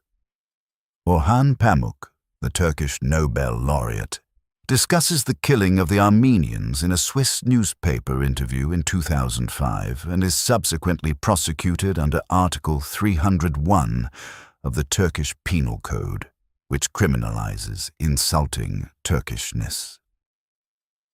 The charges are eventually dropped under international pressure, but the fact of the prosecution, in a Turkey that considers itself a European democracy, tells you something about the political stakes of the question within the country. Tana Akkam, the Turkish historian whose work on the Armenian genocide is among the most rigorous in the field, spent years working from exile in Germany and the United States because the political climate in Turkey made his research impossible to conduct safely. He has been arguing, from within the Turkish scholarly tradition, that the documentary evidence in the Ottoman archives that the Turkish state has controlled and in some cases restricted access to, supports the conclusion that the events of 1915 were a deliberate policy of extermination. His work represents the possibility of a Turkish historical reckoning that does not come from outside, but from within the tradition itself. The international recognition picture has shifted significantly in recent decades. More than 30 countries have formally recognized the Armenian genocide, including the United States, Canada, France, Germany, and the Netherlands. The European Parliament has passed resolutions of recognition. Pope Francis used the word genocide in a 2015 address at the centenary, producing immediate Turkish diplomatic protest. The Biden administration in 2021 made the United States the latest major power to officially recognize the genocide, a recognition that successive American administrations had avoided for decades due to concerns about relations with Turkey, a NATO ally. Turkey's response to each act of international recognition follows a predictable pattern: diplomatic protests, summoning of ambassadors, declarations that the recognition is politically motivated, renewed assertions that the historical question is complex and contested, and that genocide is not the correct characterization. The pattern has been so consistent for so long that it has become a kind of ritual, each side performing its expected role in an exchange that changes nothing on the ground. What changes on the ground? What has been changing, slowly and imperfectly and with many reverses, is the internal Turkish conversation. The generation of Turks who came of age in the 1990s and 2000s, who have grown up in a Turkey connected to the global information environment, who have read Pamuk and Akam and the international scholarship, who have had conversations with Armenian diaspora communities or with Armenian Turks who survived by converting to Islam or passing as Turks. This generation contains a significant number of people who do not accept the official denial, who find it increasingly difficult to sustain, who are doing the hard work of national memory that the state has refused to do. The Hrant Dink case is one of the most painful symbols of this internal struggle. Hrant Dink was a Turkish-Armenian journalist, editor of the bilingual Turkish-Armenian newspaper Agos, a public intellectual who spent his career arguing for both Turkish-Armenian reconciliation and honest engagement with the history of 1915. He was prosecuted multiple times under Article 301 for his writing about Armenian identity and history. He was killed by a Turkish nationalist on January 19, 2007, shot outside his office in Istanbul in broad daylight. He was 52 years old. Hundreds of thousands of people marched through Istanbul in the days following his murder, carrying signs that read, "We are all Hrant Dink and we are all Armenian." A public statement of solidarity by Turkish citizens with a man who had been persecuted for saying true things about Turkish history. The march was one of the largest spontaneous demonstrations in modern Turkish history. It said something about what a significant portion of Turkish civil society actually believes, as distinct from what the Turkish state officially asserts. But Hrant Dink is still dead, and Turkey still does not officially recognize the genocide. The survivors and the descendants of survivors who have maintained the memory of 1915 across generations and continents are a community organized around testimony. This is their primary technology of continuity, the telling of what happened, passed from those who witnessed it to their children and grandchildren and great-grandchildren, maintained in family stories and community commemorations and the annual observances of April 24th, Armenian Genocide Remembrance Day, which is observed wherever Armenians live, in Yerevan, in Los Angeles, in Beirut, in Paris, in Sydney, in Buenos Aires. The stories they tell are not the stories of statistics. They are the stories of specific places: Van, Erzurum, Harput, Bitlis, Diyarbakir, Maraş, Adana. The names of the places they came from, the places that are now in Turkey without Armenians, the places where the churches are mosques or ruins or parking lots, the places where the grandparents' grandparents are buried in graves that have been plowed under or built over or simply lost. The diaspora-Armenian relationship to these places is one of the most specific forms of longing in the modern world.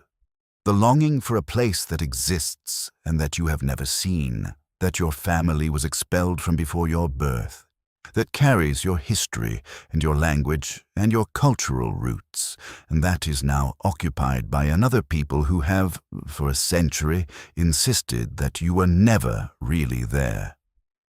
Deir ez-Zor, the Syrian desert city that was the final destination of many of the deportation convoys, contains what remains of a memorial complex, the Armenian Genocide Memorial Church, built in 1990 on the site of a mass grave containing the remains of hundreds of thousands of deportees. The complex was destroyed by ISIS forces in 2014 and 2015. The memorial was deliberately targeted and demolished. The mass grave beneath it was deliberately desecrated. The memorial has since been rebuilt. Memory is not easily extinguished, even by people with dynamite and a theology of erasure. Let us return, one final time, to the man on the sidewalk on Hartenbergstrasse. Mehmed Talat Pasha is 66 days short of his 47th birthday when Sogomon Tehlirian shoots him. He has been in Berlin for 2.5 years. He has been writing letters, meeting with political contacts, thinking about the future of Turkish nationalism and the post-war political order. He has been, in the precise sense of the word, comfortable. He has money. He has connections. He has the network of relationships that a man of his political history always maintains. He has the untroubled sleep, apparently, of a man who does not question the decisions he has made. He has not been tried. He has not answered for anything in a formal legal sense. The post-war Ottoman military tribunals that sentenced him in absentia have no enforcement mechanism. The Allied powers occupying Constantinople are preoccupied with the rise of Kemal's nationalist movement and the shifting political landscape of the former empire. The machinery of accountability that is supposed to operate after the perpetrators of mass violence are identified and their crimes documented is not operating. Talat has slipped through the gap between the condemnation and the consequence. And then a young man with a pistol closes the gap. The moral question that Tehlirian's acquittal poses is one that international law has been wrestling with ever since. What is the relationship between legal justice and the kind of justice that law cannot provide? Talat was sentenced to death by an Ottoman court. The sentence was not carried out. Tehlirian carried it out instead. Was he a murderer? Was he an executioner? Was he something for which the law does not have a category? The German jury decided he was something the law could not address through the ordinary categories of guilt and punishment, and they acquitted him. This is not a satisfying answer in the sense of resolving the question. It is a recognition that the question exceeds the framework. Raphael Lemkin gives us a word for the crime. The crime gets a word. The perpetrator dies in an alley in Berlin at the hands of a survivor. The empire that produced the crime dissolves and becomes a new state that spends a century denying the crime occurred. And the machinery, the telegraph network, the provincial governors, the legal authority, the deportation orders moving through the channels of the state, the population registers, the railway schedules, the special organization units accompanying the convoys. All of this exists somewhere right now, in a different form, with different names, in the administrative architecture of states that think of themselves as nothing like the Ottoman Empire in 1915. In every state with a telegraph, and every state has a telegraph or its modern equivalent. In every state with a police force and a provincial administrative system. In every state that maintains records of who its people are and where they live and what groups they belong to. The machinery waits. It waits for the man who will decide that it needs to be repurposed. The only protection against it is the active, sustained, institutionally embedded, politically costly commitment to the idea that some things cannot be ordered through a telegram, and that the people who sign the orders are accountable, and that the people who follow the orders are accountable, and that the silence of the powerful in the face of atrocity is a choice, and that all choices have consequences, and that eventually Imperfectly, slowly, sometimes a decade late and sometimes by a young man with a pistol on a Berlin street, the consequences arrive. Mehmed Talat Pasha met his. Remember the million who did not see theirs delivered. They were here, in Van and in Erzurum and in Bitlis and in Harput and in 1,000 villages whose names are preserved in the memories of families scattered across every continent on earth. They were farmers and merchants and priests and scholars and grandmothers and children and people who had no language for what was coming because nothing in their experience had prepared them for a government that would do this. They were here. The world must know they were here.